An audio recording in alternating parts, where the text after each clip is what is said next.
गरीब माँ की बेटी बनी महलों की नौकरानी से बहू रानी। ईशानी घबराती सी भावना के पास गई, लेकिन वहां ऐसा कुछ हुआ जिसकी किसी ने भी कल्पना तक नहीं की थी। भावना ने वो हार लिया और ईशानी के गले में डाल दिया। भरी राजकुमारियों की महफिल में ईशानी के गले में शाही महल का हार आया, जो कि बस एक आम सी नौकरानी थी। ये देखकर सभी तरफ को सन्नाटा हो गया। खुद ईशानी को भी ये समझ नहीं आ रहा था। महारानी साहिबा, ये हार तो सभी बस ईशानी को ही घूर रहे थे, लेकिन महारानी ने ऐसा क्यों किया? इतनी राजकुमारियों में भावना ने अपने बेटे के लिए एक नौकरानी को क्यों चुना? चलिए कहानी में थोड़ा पीछे चलकर देखते हैं। मैं क्या करूं? आज तो माँ की दवाई आनी थी। मुझे महारानी से पैसों की बात करनी पड़ेगी। ईशानी ऐसे ही खुद से बोलने लगी। ईशानी एक बड़े से शाही घराने में नौकरानी का काम करती थी। उसके घर में बस उसकी माँ थी, जिसकी दवा और गिजा के लिए ईशानी को ये कदम उठाना पड़ा। वो उस राजघराने में सुबह से शाम तक शाही सदस्यों के इशारों पर नाचती थी, तब जाकर शाम को उसकी 2 वक्त की रोटी का जुगाड़ होता था। ऐसे ही आज भी ईशानी को अपनी माँ की दवा लाने को पैसों की जरूरत थी। वो बड़ी हिम्मत जुटाकर महारानी से पैसे मांगने को गई, लेकिन महारानी, कोई भी कमी नहीं रहनी चाहिए। कौन?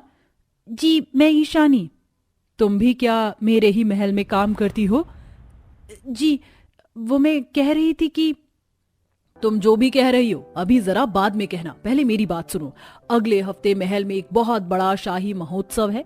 दूर दूर के राज्यों से राजकुमारियां और शाही घरानों के लोग आएंगे, इसीलिए अभी से उस महोत्सव की तैयारी में जुट जाओ। कोई भी काम मुझे 19 से 20 भी नहीं चाहिए। हर काम बिल्कुल अच्छे से होना चाहिए। अब जाओ और काम में लग जाओ। जी। ईशानी को जो भी बोलना था वो बोल नहीं पाई और महारानी की बात सुनकर वो उसी के बताए हुए कामों में लग गई। महारानी ने बोला है कि कोई भी कमी नहीं होनी चाहिए, वो भी खास मुझसे। अब मुझे और भी जिम्मेदारी से सब करना पड़ेगा। ईशानी अभी ऐसे बोल ही रही थी कि तभी पीछे से एक और लड़की आई और वो उससे बोली, ईशानी, महारानी ने तुम्हें चुना खास तौर से काम समझाने को। सच में तुम कितनी लकी हो। आज हम महल की बैक साइड को रेडी करेंगे, तो क्या तुम आकर हमें गाइड कर सकती हो? हाँ जरूर, क्यों नहीं। ईशानी उस लड़की के साथ महल के पीछे की तरफ आ गई, जहाँ महल के पीछे की आलीशान दीवार, साथ ही बड़ा सा गार्डन और पेड़ पौधे थे।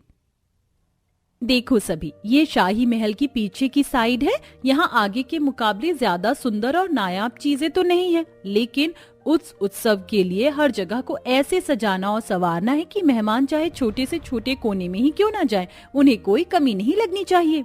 सही कहा ईशानी, लेकिन है तो ये महल के पीछे की ही साइड ना। हम यहाँ क्या कर सकते हैं? ना यहाँ कोई बैल्कनी है ना कुछ और। लेकिन यहाँ पर कुदरत तो काफी है ना। यहाँ कुदरती चीजें हैं। हम यहाँ ज्यादा सजावट नहीं करेंगे, बस छोटी छोटी लाइट से पौधों और पेड़ों को सजाएंगे। इस तरह तो राजमहल की ये साइड भी दमक जाएगी। बैक साइड बड़ी है, लेकिन यहाँ काम कम है, तो आप लोग पहले यहीं पर से काम शुरू कर दीजिए। ईशानी के बताए मुताबिक सभी नौकर चाकर बाजार से छोटी छोटी लाइट ले आए और महल की बैक साइड में जितने भी पेड़ पौधे घास वगैरह थी, सभी पर तारों की तरह उन्होंने छोटी छोटी लाइट लगा दी। ईशानी के इस आइडिया ने आसान लेकिन सुंदर तरीके से महल के एक बड़े हिस्से की सजावट करवा दी। लाइटें लगाते लगाते ही रात हो गई और महल की बैक साइड को डेकोरेट करके सभी नौकर चाकर अपने अपने घर जाने को निकल गए। ईशानी भी रात को अपने घर आई। आ गई ईशानी। अरे माँ, आप यहाँ क्यों खड़ी हुई हो? आपको मैंने मना किया था ना कि बिस्तर से मत उठना। तू चाहे तो मुझे बिस्तर से ही बांध दे। रात के 9 बज रहे हैं। तेरी चिंता हो रही थी तो यूं बाहर खड़ी हो गई। आजा, मैंने रोटी बना दी है, खा ले। माँ, अपनी रोटी क्यों बनाई? आपको मुझे कितनी बार मना करना पड़ेगा? आप भी ना माँ, मेरी बात को मानती नहीं हो। ईशानी ऐसे ही बोलती हुई अंदर आ गई और फिर उसकी माँ ने उसे अपने हाथों से रोटी खिलाई। माँ, मुझे ना अब महल से आने में देरी हो जाया करेगी। वो क्या है ना माँ, महल में कोई बहुत बड़ा महोत्सव है, तो उसी की तैयारी चल रही है। हाँ, मैंने भी सुना था। गांव वाले बोल रहे थे कि राजकुमार वीर के लिए महारानी राजकुमारी ढूंढ रही हैं। ऐसा क्या? मैं भी ना कितनी बुद्धू हूँ, वहीं पर से महोत्सव की तैयारी करवा रही हूँ और ये नहीं जानती कि महोत्सव किस चीज का है। मैं चाहती हूँ कि मेरी बेटी को भी ऐसा ही महलों वाला ससुराल मिले। माँ, महल बस शहजादियों को मिलते हैं। ईशानी ने ऐसे बोलकर बात को खत्म कर दिया। दोनों माँ बेटी खाना वगैरह खाकर सो गईं। अगली सुबह जल्दी उठकर ईशानी फिर से शाही महल ही चली गई। सुनिए, अभी कोई फूल मत लगाइए और महल के लिए कोई फूल वगैरह मत लाइए अभी। क्यों मैडम जी? अरे फूल नहीं लगाएंगे तो सजावट कैसे होगी? भैया जी, अभी ना महोत्सव में पूरा 1 हफ्ता बाकी है। इस बीच सभी लगे हुए फूल मुरझा जाएंगे और काले हो जाएंगे, समझ आया? इसीलिए अभी बस लाइट, सफाई और फर्नीचर वगैरह पर ध्यान दीजिए। ईशानी के बोलते ही सभी नौकर चुप हो गए और उन्होंने अपनी नजरें झुका ली। हाँ, मेरे सामने ऐसे बहुत अच्छे लड़की महारानी साहिबा, तुम काम को अच्छे से संभाल रही हो, बहुत खूब। भावना ऐसे बोलकर चली गई। अपनी तारीफ सुनकर ईशानी काफी खुश हो गई और फिर उसने महल को ऐसे ही अच्छे से सजवा। महल इतना बड़ा था कि हर रोज बड़े बड़े एरियाज की सजावट करने के बावजूद भी 1 हफ्ता बीत गया और वो दिन भी आ गया जब महोत्सव का दिन था। आज सुबह से ही सभी शाही लोग और नौकर चाकर कामों में जुटे हुए थे। अरे काका, राजकुमारियां मुख्य द्वार से आएंगी तो वहाँ ये लाल गुलाब लगाइए और पूरे हॉल को पीले गेंदे के फूलों से सजाइए। सुनिए, ये चमेली के फूल ऐसे दीवार पर लगाने के लिए नहीं है, इन्हें यहाँ नहीं, महल के बाहर वाली बैल्कनियों में लगाइए। ईशानी सभी को ऐसे ही गाइड करने लगी। जब फूल लग गए तो उसने एक स्प्रे बोतल उठाई और सभी फूलों को फ्रेश रखने के लिए उसने पानी का स्प्रे करना शुरू कर दिया। ऐसे ही कामों में शाम हो गई और शाम होते होते पूरा शाही महल दमक गया। सभी तरफ अंदर बाहर छोटी छोटी लाइट्स थी, साथ ही फूल, पत्ते और पर्दे वगैरह इतने अच्छे से सेट थे कि शाही महल की शोभा बढ़ चुकी थी। रात होते होते बड़ी बड़ी गाड़ियों की लाइन लग गई और एक एक करके सुंदर सुंदर राजकुमारियां शाही कपड़े पहने गाड़ियों से बाहर आने लगी। सभी नौकर चाकर फूल बरसाकर उनका स्वागत कर रहे थे। अरे वाह, कितनी सुंदर सुंदर राजकुमारियां हैं। मैंने तो कभी नहीं सोचा था कि इतनी सुंदर लड़कियां भी होती हैं। ईशानी, ये लड़कियां शाही घरानों की हैं। पता नहीं महारानी को कौन सी वाली पसंद आएगी। इतना बड़ा आयोजन गांव में पहली बार हो रहा था। एक एक कर जब सभी राजघराने आ गए तो फिर भावना ने अपने नौकरों को फूड सर्विंग के काम पर लगा दिया। अच्छे से खाने पीने के बाद महल में शाही डांस शुरू हुआ। राजकुमारियां होने का मतलब है सभी कामों में अव्वल होना। अब तुम राजकुमारियां नृत्य शुरू करो। पूरे हॉल में सुंदर राजकुमारियों ने झूमना शुरू कर दिया। भीड़ में नाचना आसान नहीं था। किसी राजकुमारी से गलती से दूसरों को चोट लगी तो कोई खुद ही अटक कर गिर पड़ी। जिस भी राजकुमारी से किसी को चोट लगी या बैलेंस नहीं बना वो खुद ही निकलती जाओ। तुम पीली ड्रेस वाली शहजादी, तुम बाहर आओ। भावना ने अपनी तीर सी नजर से एक एक राजकुमारी को निकाला और अंत में बस एक बेहद सुंदर, दूध सी सफेद और समझदार राजकुमारी ही बची, जिसे देखकर भावना बोली, तुम बहुत अच्छी हो। तुम्हारा नाम? हाँ, आन्या। मैं तुम्हें चुनती हूँ। अभी तक तुमने सभी परीक्षाओं को पार किया। ये लो मेरा खानदानी। मेरा हार कहाँ गया? क्या हुआ माँ? हार कहाँ है? अगर आपको ये राजकुमारी पसंद आई है तो इसे पहनाइए। वो मेरा हार मुझे कहीं मिल नहीं रहा है आरोही। लो, कर लो बात। हार है नहीं और चली है राजकुमारी ढूंढने को। भावना जी, मेरी बेटी के साथ मजाक मत कीजिए। इसे चुना है तो हार पहनाइए। वो मेरा हार। महारानी जी देखिए, आपका हार। ईशानी भावना का खानदानी हार हाथ में लिए पीछे से आई। महारानी जी, ये स्वागत के वक्त आपके गले से निकल कर गिर गया था। मैंने इसे उठा तो तभी लिया था लेकिन आपको दे नहीं पाई। इसे ले लीजिए और पहना दीजिए राजकुमारी को। अच्छा, मैं चलती हूँ। माफी चाहती हूँ, ऐसे महोत्सव में बीच में आ गई। रुक जाओ लड़की। क्या मैं? हाँ, तुम यहाँ आओ। जी। ईशानी घबराती सी भावना के पास गई, लेकिन वहां कुछ ऐसा हुआ जिसकी किसी ने भी कल्पना तक नहीं की थी। भावना ने वो हार लिया और ईशानी के गले में डाल दिया। भरी राजकुमारियों की महफिल में ईशानी के गले में शाही महल का हार आया, जो कि बस एक आम सी नौकरानी थी। ये देखकर सभी तरफ को सन्नाटा हो गया। खुद ईशानी को भी ये समझ नहीं आ रहा था। महारानी साहिबा, ये हार तो... सभी बस ईशानी को ही घूर रहे थे। डरो नहीं लड़की, मैंने अपने होशो हवास में अपने वीर के लिए तुम्हें चुना है। मुझे तुम्हारे अंदर वो दिखाई दिया जो कि राजकुमारियों में नहीं है, और वो है जिम्मेदारी और ईमानदारी। गरीब होते हुए भी तुमने मुझे ये कई लाख का हार लौटाया। तुम एक अच्छी लड़की हो और अच्छाई से बड़ा क्या ही हो सकता है। इसीलिए मेरे वीर के लिए मैं तुम्हें चुनती हूँ। अगले हफ्ते मैं तुम्हारे घर बारात लेकर जाऊंगी, तैयार रहना। भावना की बात सुनकर वहां खड़े सभी लोग ताली बजाने लगे। गांव के लोगों के बीच हल्ला मच गया और जब ये खबर ईशानी की माँ को लगी तो वो भी खुशी से पागल हो गई। एक हफ्ते बाद गरीब नौकरानी महलों की रानी बन गई, जहां रेखा भी अपनी बेटी के साथ ही रहती थी। ईशानी ने राज परिवार की जिम्मेदारियों को अच्छे से संभाला और सभी खुशी खुशी रहने लगे। माँ, आज पहली बार हम सब राजमहल में ये शाही खाना खा रहे हैं। कितना मजा सा आ रहा है ना। हाँ, ये देख पनीर की सब्जी, इतनी सारी मिठाई, मैं तो सब खाऊंगी। बेटा ज्यादा बात मत करो, हम राज दरबार में हैं, चुपचाप खा लो। खाओ खाओ, डरो मत। ये सारा शाही खाना आप लोगों के लिए ही है। दासियों, हमारे मेहमानों के लिए और शाही खाना लेकर आओ। आखिर ऐसा क्या हुआ कि एक गरीब परिवार को महलों में शाही खाना खाने को मिला? आइए जानने के लिए चलते हैं कहानी में। माँ, पूरा गांव आज इस ठंड में राज दरबार गया है शाही खाना खाने। हम कब जाएंगे? आज फिर सभी गांव वालों को महाराज नए स्वेटर, कंबल और शॉल देंगे। एक हम ही हैं जिन्हें ना ही तो इस ठंड में शाही खाना खाने को मिलता है और ना ही ठंड से बचने के लिए कोई कंबल। बेटा, हम उस लायक नहीं है कि राज दरबार में खाना खा सके, इसीलिए शाही खाना खाने का सपना भूल जाओ। पर मुझे भी अपनी जिंदगी में एक बार महलों का शाही खाना तो खाना है। कहाँ से खा पाओगी तुम पिंकी महलों में शाही खाना? जानती नहीं हो क्या कि राजू की एक छोटी सी गलती की वजह से गांव वालों ने और राजा ने हमें सजा दी है, गांव में सबसे अलग रहने की। नेहा, बच्चों से ऐसी बातें मत कर। राजू उस समय छोटा था, उस समय राजू प्यासा था, वह जात पात नहीं जानता, इसीलिए गलती से उसने ऊंचे तबके के लोगों का पानी पी लिया और बदले में हमें इतनी बड़ी सजा मिल गई। शांति के डांटने पर नेहा चुप हो जाती है और राजू पिंकी रोते हुए सूखी रोटी खाते हैं। हर महीने राज दरबार में शाही खाना खाने के लिए गांव वालों को बुलाया जाता है, जहां गरीब से गरीब परिवार भी राज दरबार पर जाता है, पर सूरज का परिवार कभी भी राज दरबार नहीं जाता।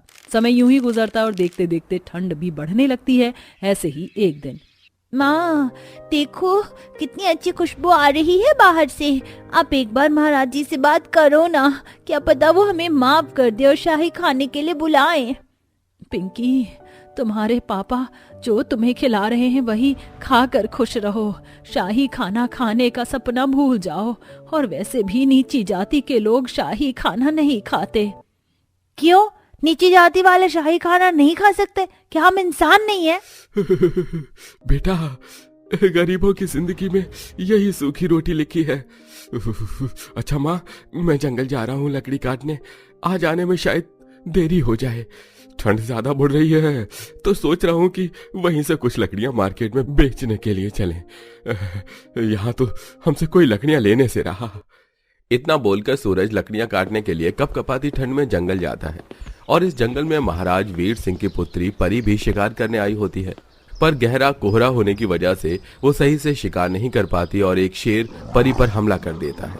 बचाओ, कोई हमारी सहायता करो। हे भगवान, ये तो महाराजा की पुत्री है।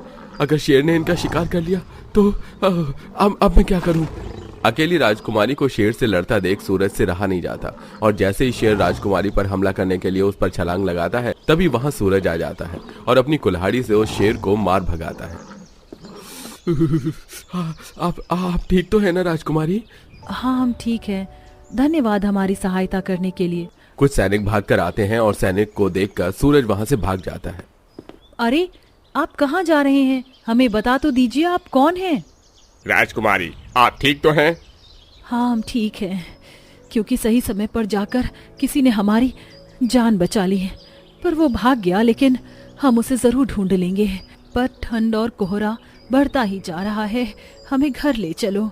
परी राजमहल आकर सारा वाकया अपने पिता को बताती है, जिस पर राजा वीर सिंह अपनी पुत्री से कहता है, पुत्री, तुम चिंता मत करो, हम उस व्यक्ति का पता लगाएंगे और बदले में उसे अपने महल में शाही खाना खिलाएंगे और कुछ इनाम भी देंगे। सैनिकों, सभी गांव वालों को हमारे दरबार में बुलाओ। हमारी बेटी पहचान करेगी किसने उसकी जान बचाई है। महाराज के आदेश पर सैनिक ठंड से कांपते हुए शाम के 8 बजे गांव में जाते हैं, जहां घना कोहरा और सन्नाटा छाया था। पर राजू सैनिक को देख लेता है और बहुत खुश होता है। माँ देखो, इतनी ठंड में महाराज ने अपने सैनिक को भेजा है गांव में। जरूर कल राज दरबार में सभी को शाही खाने के लिए बुलाया जाएगा। माँ हम भी चलते हैं ना इस बार। पर अभी कुछ दिन पहले ही तो राज दरबार में शाही दावत हुई थी, फिर दोबारा से दावत? बहू, आज से पहले कभी भी महाराज ने रात में, वो भी इतनी ठंड में जब पूरा गांव कोहरे की चादर में सोया है, उस समय तो कभी भी अपने सैनिक को नहीं भेजा। फिर इस ठंड में सैनिक क्यों आए होंगे? माँ मुझे तो डर लग रहा है। जब महाराज ने हमें सजा दी थी तब भी इसी तरह से रात में उन्होंने अपने सैनिक को भेजकर आदेश दिया था और हमें सभी गांव वालों के साथ बुलाया था। सारी गलती मेरी ही है। मुझे इस ठंड में राजकुमारी को बचाने के लिए हाथ नहीं लगाना चाहिए था। जरूर राजकुमारी ने महाराज को मेरे बारे में बताया होगा कि राजकुमारी को मैंने बचाया था। महाराज मुझे इसकी सजा जरूर देंगे, पर मुझे डर है मेरी किए की सजा कहीं मेरा पूरा परिवार न भुगते। महाराज का आदेश है, कल सुबह 6 बजे पूरा गांव राज दरबार में प्रकट हो जाए। हम तो नहीं जा सकते हैं, हमें मना किया गया है। और आप डरिए मत, कुछ नहीं होगा। राजकुमारी आपको नहीं जानती। माँ पापा आप लोग हमेशा डरे ही क्यों रहते हो? क्या पता इस बार फिर से शाही खाने के लिए बुलाया जा रहा है। इस बार हम भी चलते हैं ना। बच्चों, हर समय शाही खाना खाने का ख्वाब नहीं देखना चाहिए। बार बार शाही खाने की जिद करने की वजह से दीपिका परेशान होकर अपने बच्चों को डांट देती है और पूरा परिवार इस ठंड में डरते हुए अपने ही घर में रहते हैं। और अगली सुबह पूरा गांव राज दरबार में आता है। भला इतनी ठंड में महाराज ने हम सभी को क्यों बुलाया होगा? मेरी प्यारी राजकुमारी, देखो पूरा गांव हमारे राज दरबार में आकर खड़ा हो गया है। अब बताओ किसने तुम्हारी जान बचाई थी? माँ क्या सच में यहाँ पूरा गांव आया हुआ है? क्योंकि यहाँ तो अभी भी वो व्यक्ति नहीं है जिसने मेरी जान बचाई थी। सैनिकों, गांव में देख कर आओ, कहीं कोई व्यक्ति इस ठंड की वजह से घर में तो नहीं छुपा बैठा है। हमें जानना है किसने हमारी बेटी की जान बचाई। जिसने भी हमारी पुत्री की जान बचाई है, हम उसे और उसके पूरे परिवार को अपने राज दरबार में शाही खाना खिलाएंगे। सर्दियों से बचने के लिए रजाई और कंबल बिस्तर देंगे, यहाँ तक कि स्वर्ण मुद्राएं भी देंगे। महाराज, गांव का हर व्यक्ति राज दरबार में खड़ा है सिवाय एक परिवार का जिसे आपने सजा दी है। महाराज, मैं तो कहती हूँ आज उन गरीबों को भी बुला लो, पर दरबार से बाहर खड़े रखना ताकि हमें पता चल सके किसने हमारी बेटी की जान बचाई। उस गरीब नीच परिवार को भी इस ठंड में बुलाओ, पर राजमहल से बाहर खड़ा रखना। न चाहते हुए भी इंदुमती के कहने पर महाराज सूरज के पूरे परिवार को बुलाता है और उन्हें राजमहल के बाहर ही खड़ा किया जाता है। पूरा परिवार ठंड से कांपते हुए राजमहल के बाहर सिर झुकाई खड़ा होता है। तभी वहां परी आती है और वो सूरज को पहचान लेती है। माँ, इन्हें बाहर क्यों खड़ा किया है? कितनी ठंड लग रही है। पिताजी, यही वो व्यक्ति हैं जिसने मेरी जान बचाई थी। महाराज, मेरे पति को माफ कर दीजिए, वो बस राजकुमारी को बचाना चाहते थे। हम जानते हैं हमें शाही परिवार से दूर रहना, यहाँ तक कि गांव वालों से भी। और मेरे घर में मेरे पति ही अकेले हैं जो काम करते हैं। अगर उन्हें आपने कोई सजा दे दी तो हम भूखे मर जाएंगे। आप डरिए मत, हम आपके पति को सजा नहीं बल्कि आपके पति और आपके पूरे परिवार को शाही खाना खिलाना चाहते हैं, क्योंकि आपने हमारी जान बचाई, इसीलिए आपको इनाम भी दिया जाएगा। ये माँ, दादी बुआ, सुना आपने आज हमारा पूरा परिवार राज दरबार में बैठकर शाही खाना खाएगा। सुना पिंकी तुमने, आज हम पहली बार शाही खाना खाएंगे।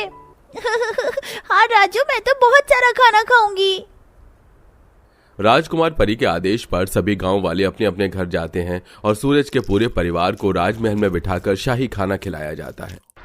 माँ, ये शाही पनीर बहुत टेस्टी है और ये गुलाब जामुन भी। राजा साहब, क्या मैं और गुलाब जामुन ले सकता हूँ? क्यों नहीं बेटा, ये सारा खाना तुम सब के लिए ही है। ये गुलाब जामुन, ये मलाई कोफ्ता, काजू की सब्जी, साबूदाने की खीर, ये अलग अलग तरह की रोटियां और पूरियां और इस टेबल पर सारा खाना तुम्हारे लिए ही है। खाओ इसे। पिताजी, हमारे राजमहल की स्पेशल डिश तो आप भूल गए, सोने के वर्क लगी बर्फी। रुकिए, मैं लेकर आती हूँ और सबको देती हूँ। परी सबके लिए सोने वाली मिठाई लाती है और सबको अपने हाथों से परोसती है। शुक्रिया राजकुमारी, आपकी वजह से आज हमें इतना मान मिल रहा है, ये शाही खाना खाने को मिल रहा है। बस मैं तो वही कर रही हूँ जो हर इंसान को करना चाहिए। खाना खाने के बाद सब लोग जा रहे होते हैं कि महाराज उन्हें रोकते हैं और उनको इनाम देते हैं। तुम नहीं जानते तुमने हमारी बेटी की जान बचाकर हमारे ऊपर कितना बड़ा उपकार किया है, इसलिए हमारी तरफ से ये 1000 स्वर्ण मुद्राएं रखो। सैनिक, हमारे खास व्यक्ति के लिए रजाई, कंबल, शॉल, स्वेटर लेकर आओ ताकि सूरज अपने पूरे परिवार के साथ इस ठंड में आराम से अपना जीवन गुजार सके। और अब से तुम हमारे खास आदमी हो। सूरज की बहादुरी से खुश होकर महाराज वीर सिंह सूरज और उसके पूरे परिवार को न सिर्फ शाही खाना खिलाते हैं बल्कि इनाम भी देते हैं और सूरज को राजमहल में ही काम करने का आदेश मिलता है, जिसके बाद इस ठंड में सूरज राजमहल में काम करके अपने परिवार का गुजारा करता है।